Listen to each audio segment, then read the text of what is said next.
जय हिंद साथियों।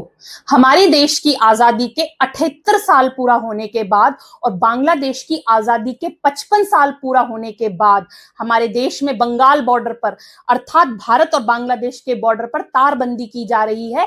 लेकिन इस देश का दुर्भाग्य देखिए कि मासूम छात्रों की आवाज को रोकने के लिए, इस देश के भविष्य की आवाज को रोकने के लिए रातों रात कटीली तारों का प्रयोग किया जाता है, छात्रों पर बल प्रयोग किया जाता है, छात्रों पर लाठियां बरसाई जाती हैं, छात्रों पर आंसू गैस के एक्सपायर्ड गोले छोड़े जाते हैं, छात्रों पर वाटर कैनन का प्रयोग किया जाता है। साथियों, झारखंड के छात्रों के पास पेज 3 सेलिब्रिटीज का सहारा नहीं है।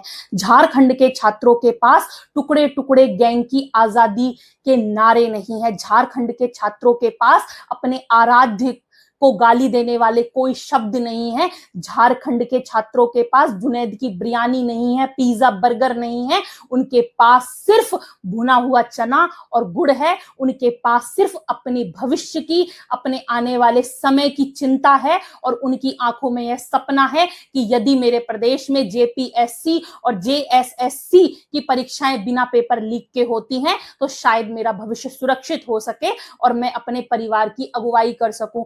साथियों, आज हमारे देश का युवा ना जाने कितने दशकों से प्रताड़ित रहा है। यह सिर्फ झारखंड की बात नहीं है।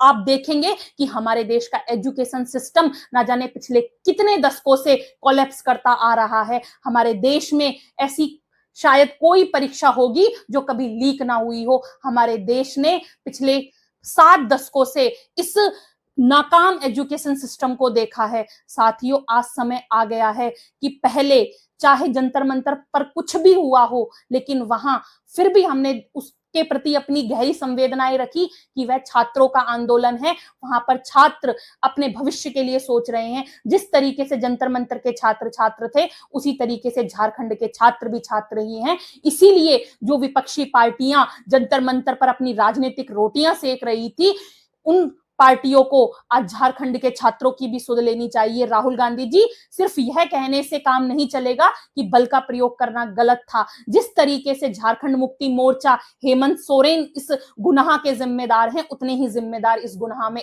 आप भी हैं।